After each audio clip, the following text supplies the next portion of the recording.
Hi everybody, my name's Susie Wright. I work for a careers and enterprise company, and so I work with Carrie and the team in Cornwall, and I have 4 careers hubs in total across my patch, which is the wider southwest area. So just want to talk to you very briefly about my role as a careers link governor in a secondary school in Devon. And just give you some hints and tips really in working with governors at your school in your roles as EAs, but also some of the tips I think might be quite helpful for you as enterprise advisors in your work in schools. So just some things that I've learned over the last few years. So I've actually got 10 years of experience as a primary governor and 11 plus years I think as a secondary school governor, now a trustee, which is the way that a lot of governing bodies are moving.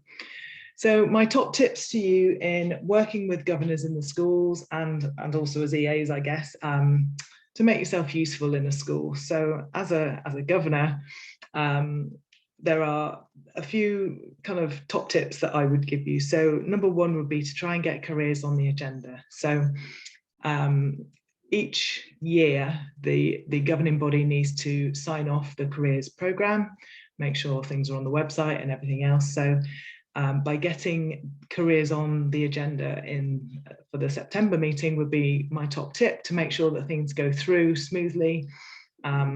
Also talking to careers leaders before that point and making sure maybe they'll need to do a presentation to the governing body because there might be new governors appointed and people who don't really know what the careers is all about in schools. So getting careers on the agenda would be one of my top tips. I think making friends with your career leader is really important. I was lucky enough to be able to appoint the career leader when I started as a governor. And we kind of went on a journey together. He didn't have much buy-in or time allocated to him when he started. And so, we worked together to look at what would benefit him, made sure that he had time to do his level 6 career leader training that's fully funded, and, really kind of work together on the agenda. I think Carrie and the team can signpost you to some of the resources. So the Careers and Enterprise Company have produced a lot of resources that will show you statutory things that governing bodies need to make sure are signed off. That I think is a really good lever.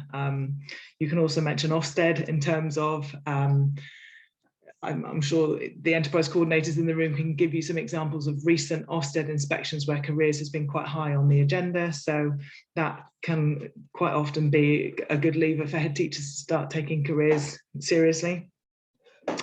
How can you help career leaders? Well, I think there are a few things that you can do. Number 1, how much time do they have? Lobbying for their time is really important. If they've got less than half a day a week or only an hour or so a week to do the whole careers for a whole school, they're not going to get much done. So by really kind of making sure careers is on the agenda, then the head teacher appreciates that 1 hour, half a day is not very long, then that's probably the best thing you can do. Do they need admin support? Would that help them in administering various things, work experience and so on? Do they need resources? Do they need office space? Whatever it is, it's a good way to get career leaders on side and to also try and help out your career leaders who have got a massive task on their hands that you can try and help them with. I think ensuring senior leadership team members are present at your meetings is important. So quite often career leaders are junior in schools. They might be doing careers as a bolt-on to their day job as PE teacher or whatever it might be. So if you're trying to get things through a school, then it really helps to have senior buy-in. So try and arrange for the correct senior person, head teacher if you can, to be at the meetings that you're at. I think as an enterprise advisor, knowing and understanding who is your governor, have you met them, can you all meet and arrange meetings, preferably termly, can you do Compass together, the assessment with the career leader and with a member of senior leadership team.